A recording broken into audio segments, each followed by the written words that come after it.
कोटद्वार में रेलवे की जमीन में बनी अवैध दुकानों को खाली करने के नोटिस मिलने से आक्रोशित व्यापारियों ने आज कोटद्वार बाजार बंद रखकर अपना आक्रोश जताया।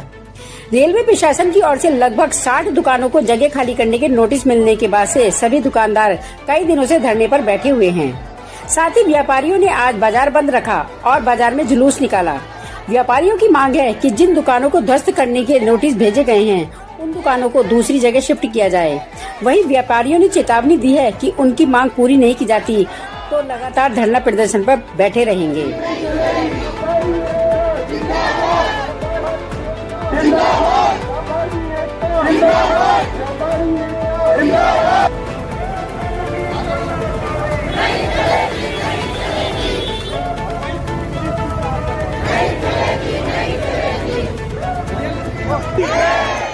नहीं, दीदी ने दो टोक नहीं बोला है कि दुकानें हटेगी। उन्होंने खाली आश्वासन दिया है। हमारी जो विधानसभा अध्यक्ष हैं विधायक जी रितु खंडूरी जी ने, उन्होंने आश्वासन दिया है, ये नहीं कि दुकानें।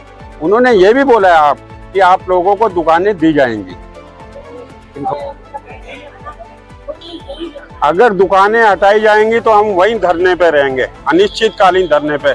उसके चाहे हमें गोलियां खानी पड़े, चाहे बुलडोजर हमारे शरीर के ऊपर चले, लेकिन हम हटेंगे नहीं वहां से। और उसके लिए अगर हमें भूख हड़ताल भी हमारे व्यापारी भाइयों के लिए करनी पड़ेगी तो हम करेंगे। मेल इन्हें बैठाना पड़ेगा, बैठ क्यों नहीं पा रहा? सांसद जी हैं, वो हम लोगों के वोटों से यहाँ रखे हैं। कोई इन लोगों का सरकारी जॉब नहीं है, चाहे सांसद जी हो, मेयर हो या विधानसभा अध्यक्ष हो, किसी का जॉब नहीं है कि गवर्नमेंट जॉब मिल गया।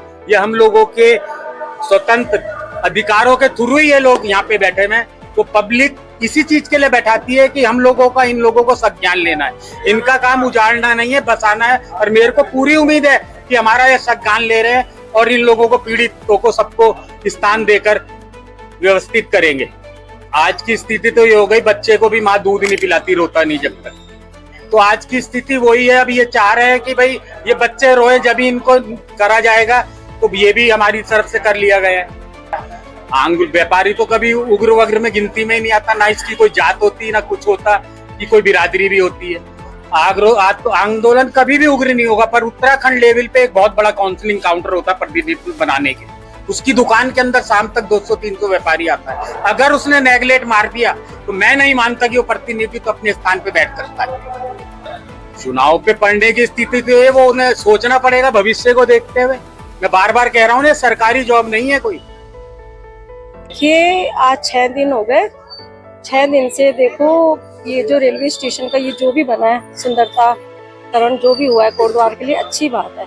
लेकिन उसके लिए आप किसी का व्यापार तो नहीं छीन सकते ना।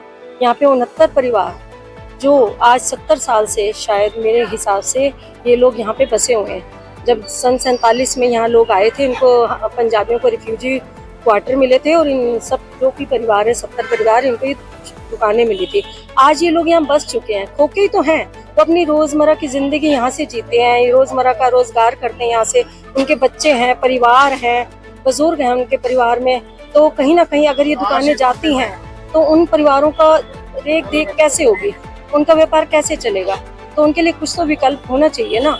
ठीक है, तो उनको मतलब यहीं पे मैं तो कह रही हूँ उनकी दुकानें नहीं जानी चाहिए। तो रितु खंडूरी जी का बयान मैंने सुना है, तो ये गलत है। देखो आप, हाँ, कहीं और भी अगर आप कोई विकल्प तो निकालना ही पड़ेगा ना कि ये कहाँ जाएंगे। पर इन्हें ऐसी जगह बसाया जाए कि जहाँ पे इनकी रोजी रोटी चल सके। क्योंकि 70 परिवार कहाँ जाएंगे और कैसे अपनी जीविका चलाएंगे? और कैसे एक आप अगर अपना रोजगार चलाते हो तो उसके लिए कई साल लग जाते हैं। आप ऐसे नहीं कि आपकी आज आप बैठे दुकान पे और आपकी रोजी रोटी चल गई। बहुत मतलब जो है बिल्कुल बहुत लंबा सफर है इसमें और बहुत मेहनत करनी पड़ती है, बहुत आगे बढ़ना पड़ता है। तो बहुत इसमें बहुत गरीब परिवार भी हैं, बहुत मतलब नहीं अपनी जीविका चला सकते। तो हम भी व्यापारियों के साथ हैं और ये जब तक इनकी मांगे पूरी नहीं होंगी ये धरना ऐसे ही चलता रहेगा। और ये देखो, सुबह आते हैं सारी लेडीज अपने बच्चों को छोड़ के, इनकी स्कूल की पढ़ाई खराब हो रही है, सब खराब हो रहा है, उनके घर में खाना नहीं बन रहा है।